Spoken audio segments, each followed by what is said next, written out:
यही है मक्का। इंडिया का जितना मुस्लिम है वो नमाज पढ़ेगा तो उसका मुंह किधर रहेगा? पश्चिम रहेगा।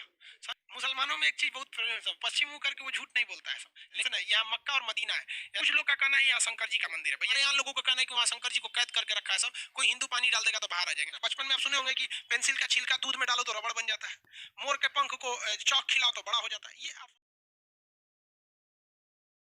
इंडिया के मुस्लिम पश्चिम डायरेक्शन में नमाज पढ़ता है। देखिए इंडिया के जो भी मुस्लिम है, यही है मक्का। इंडिया का जितना मुस्लिम है वो नमाज पढ़ेगा तो उसका मुंह किधर रहेगा? पश्चिम रहेगा। समझा गया? मुसलमानों में एक चीज बहुत पश्चिम मुंह करके वो झूठ नहीं बोलता है सब, लेकिन झूठ बोलने वाले तो यार गीता और कुरान पे कसम खा के झूठ बोल देते हैं। लेकिन ऐसे मुसलमानों में एक प्रचलन है, वो कहिएगा कि चल पश्चिम मुंह बोल के तो पश्चिम मुंह, तो पश्चिम मुंह उनके कहने का सेंस नहीं। यहाँ मक्का और मदीना है, यानी इस्लाम धर्म में दो ही लोग का महत्व है, एक अल्लाह ताला का, उन्होंने अपना पैगंबर, पैगंबर मतलब समझिए कि सबसे प्रिय, अल्लाह को जब सबसे प्रिय होते हैं उन्हें प्रोफेट यानी पैगंबर कहते हैं। तो ये पश्चिम दिशा में वो लोग क्या करते हैं? नमाज पढ़ते हैं। इसलिए मस्जिद देखिएगा ना, हमेशा उसका मतलब वो नमाज पढ़ने वाला पश्चिम डायरेक्शन में होगा। तो ये पूजा स्थल होता है, वहाँ हज यात्रा करना जरूरी होता है। इससे दो चीजें बड़ा विवादित होती है। कुछ लोग का कहना है यहाँ शंकर जी का मंदिर है भैया, ये सारी चीजें एक आडंबर है। ये वैसे ही कहते हैं लोग कि शंकर जी का मंदिर है, जैसे लोग कहते हैं गुल्लर के फूल डाल दोगे तो कोई चीज खत्म नहीं होगा।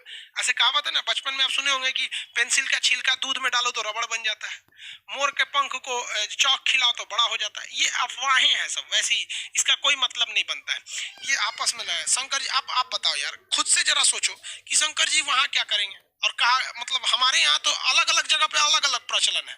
हमारे यहाँ ये लोग कहते हैं यूपी बिहार के एरिया में कि शंकर जी को यहाँ किसी ने कैद करके रखा हुआ है। समझ में आया? हालांकि ये चीजें जो है पूरी तरह से क्या है? अफवाह है। क्या हुआ है?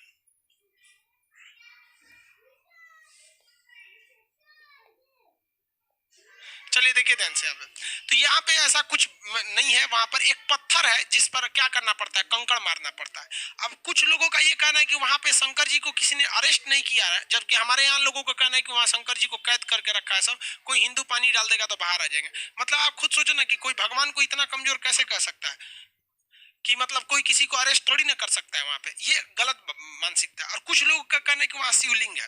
देखिए वो शिवलिंग नहीं है, वहां पे जो इस्लामिक परंपरा है वो हम आपको बता देते हैं। लेकिन आपके दिमाग में अगर कोई चीज बैठ गई है तो वो हमारे कहने से नहीं निकल सकती है। और अगर आप ये मानते हैं कि वहां शंकर जी को किसी ने अरेस्ट किया तो मतलब शंकरों जी की बेइज्जती कर रहे हैं। एक शैतान था, मतलब एक बहुत बुरा आदमी था, जब मोहम्मद साहब थे तो उनको बहुत परेशान करता था।